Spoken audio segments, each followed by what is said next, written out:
Hi friends, welcome to Dakshiniya home. இன்றைக்கி தைப்பூசத்துக்கான vlog தாங்க ஷேர் பண்ணியிருக்கேன். இன்றைக்கி காலையிலே வந்து சிம்பிளாக வீட்டில் விளக்கேற்றி சாமி கும்பிட்டுட்டேன். இன்றைக்கி கோயிலுக்கு போகணுன்னு சொல்லிட்டு நேற்று ஈவினிங்லேருந்தே வந்து முடிவு பண்ணி வச்சுருந்தேன்.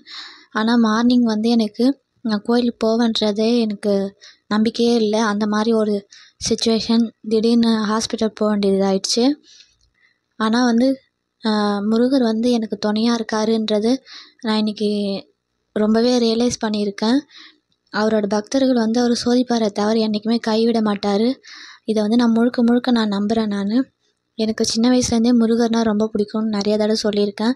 ஏன்னா அவர் ஒரு தடவையும் இந்த மாதிரிலாம் செய்கிறதுனால தான் அவர் எப்பயுமே பக்கபலமாக துணையாக இருக்காருன்ற நம்பிக்கையில் தான் நான் இன்னும் நம்பிக்கிட்டு இருக்கேன். அவரும் கூடவே தான் இருக்கார். இன்றைக்கி சடனாக வெளியில் போயிட்டு வரும்போது பார்த்திங்கன்னா கோவில் போகணுன்ற பிளானே இல்லை.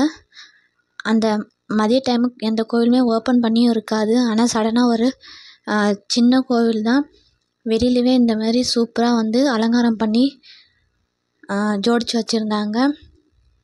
அப்போ தான் சாமி ஊர்வலம் போயிட்டு எதிர்க்க வந்துச்சு. ரொம்ப சந்தோஷமாக ஆயிடுச்சு. நான் எதிர்பார்க்கவே இல்லை. அப்படியே இறங்கி அங்கே சாமியை கும்பிட்டுட்டு அங்கே கோவிலுமே வந்து உள்ளே போய் சாமியை கும்பிட்டுட்டு வந்தோம். எனக்கு ரொம்ப ஹாப்பி ஆகிடுச்சு. இன்றைக்கி கோவிலுக்கு போயிட்டு வருவேன்னு நான் எதிர்பார்க்கவே இல்லை. அப்பன் முருகன் எப்பயுமே வந்து அவரோட பக்தர்களை வந்து சோதிப்பாரே தவிர கைவிட மாட்டார். 6 நாள் வந்து விரதம் இருக்கிறதுக்கு நிறையா வந்து தடைகள் வந்துச்சு. அதை மீறியுமே நான் வந்து விரதம் இருந்தேன்.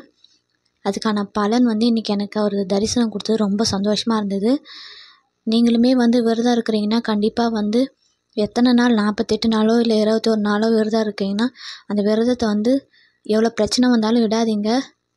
கஷ்டப்பட்டு விரதம் இருந்துங்க. முருகர் வந்து அதுக்கான அருள் வந்து கண்டிப்பாக கொடுப்பாரு. நல்லா சந்தன அலங்காரத்தில் இருந்தார். கண்ணு குளிர வந்து நல்லா தரிசனம் பண்ணிவிட்டு ரொம்ப சந்தோஷமாக இருந்துச்சு. சாமியை தரிசனம் பண்ணிவிட்டு வீட்டுக்கு வந்துட்டேன்.